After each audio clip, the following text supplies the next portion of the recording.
আমরা ভোটের একেবারে শেষ প্রচারে এসে পৌঁছেছি। এই নদী বিধৌত গাঙ্গে উপত্যকা, সেখানে শুষ্ক রুক্ষ কচ্ছের রান, সেই সমন্বিত প্রধানমন্ত্রী এখানে আসছেন, এসে বাজি বকছেন। আজকে অনেক খারাপ খারাপ কথা বলেছেন, ভিত্তিহীন কথা বলেছেন। সব থেকে বড় কথা, খুবই এই ভোটটা খুব একই সঙ্গে, যেমন এই ভোটটা ছিল বিজেপিকে হারানোর ভোট, দেশের ক্ষমতা থেকে বিজেপিকে সরানোর ভোট, তেমনি প্রধানমন্ত্রীর মান যে কতটা নিচে যেতে পারে, তার কথাবার্তা একটা এক ধরনের ঘৃণার বেসাতি এবং বিভাজনের একটা স্পষ্ট রাজনীতি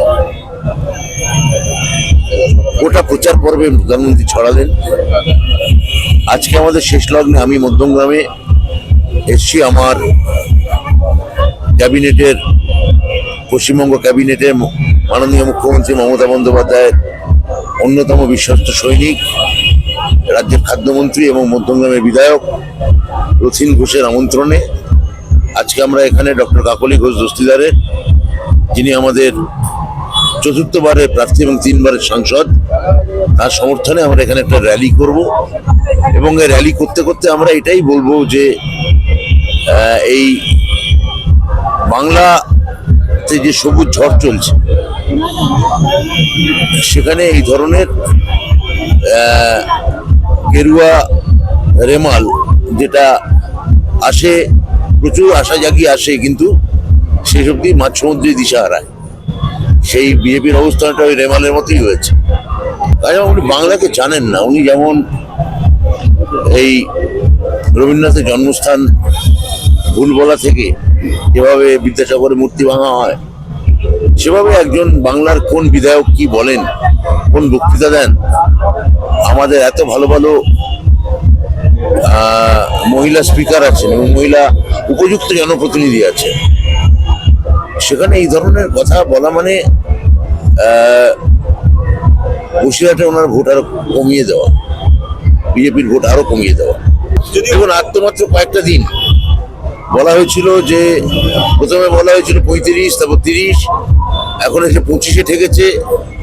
বলা হয়েছিল যে সরকার আমরা 26 অব্দি চালাতে দেবো না, এখন নিজেরাই থাকবে কিনা কেন্দ্রীয় সরকারে, সে বিষয়ে গোটা ভারতবর্ষ জুড়ে একটা প্রশ্নচিহ্ন উঠে গেছে।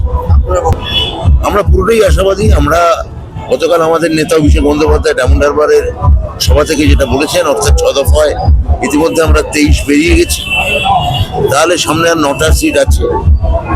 এই 9টা সিটের ব্যাপারেই আমরা ভীষণ ইতিবাচক এবং আশাবাদী।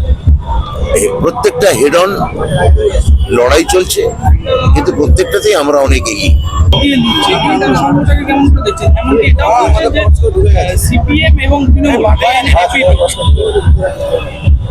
এই কথার কোনো মানে নেই। আমি নিজে মমতা বন্দ্যোপাধ্যায়কে একজন লার্জলি বামপন্থী নেত্রী বলে মনে করি, এবং পশ্চিমবঙ্গ একটা আন্দোলন, সংগ্রাম, লড়াইয়ের জায়গা। স্বাধীনতার আগে থেকেই যে পরিমাণ স্বাধীনতা সংগ্রামী বাংলা থেকে বেরিয়েছেন, সে তো অন্য কোথাও নেই। তাই এই যে আন্দোলনের জায়গা, এটাকে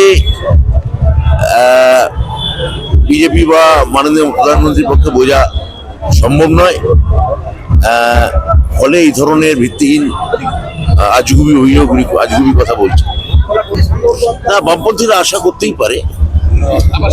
আমরা চাইবো যে আমাদের রাজ্যে প্রধান বিরোধী মুখ বামপন্থীরাই হোক। কেননা কোনো সাম্প্রদায়িক বিভাজনমূলক দল আমরা আমাদের প্রধান প্রতিপক্ষ হিসেবে চাই না। পশ্চিমবঙ্গ অনেক সম্প্রীতির মাটি, লড়াইয়ের মাটি, পশ্চিমবঙ্গ আন্দোলনের মাটি। বহু বড় বড় রাজনৈতিক আন্দোলন পশ্চিমবঙ্গ থেকে শুরু হয়েছে। ফলে আমাদের মূল বিরোধী দল সিপিএম থাকুক বা বামপন্থীরা থাকুক বা কংগ্রেস থাকুক, কোনো বিভাজনমূলক দল আমাদের থাকুক, আমাদের প্রধান বিরোধী দল, এটা আমরা চাই না। ফলে বামপন্থীরা যদি ওরা যে শূন্য হয়ে গেছেন, সেটা ওদের ভুল রাজনীতির জন্য হয়েছে। ওরা যদি রাজনীতি শুধরোতে পারেন, জাতীয়তাবাদের প্রশ্নে 15ই আগস্ট স্বাধীনতা দিবস পালন করার প্রশ্নে, এবং আমার মনে হয় যে আঞ্চলিকতাবাদকে বোঝার জায়গা থেকে যদি বামপন্থীরা নিজেদের রাজনীতি শুধরে নেয় এবং তারা যদি আমাদের পরবর্তী ক্ষেত্রে প্রধানমুখ হয়, আমার অন্তত আমি অন্তত তাই চাইছি।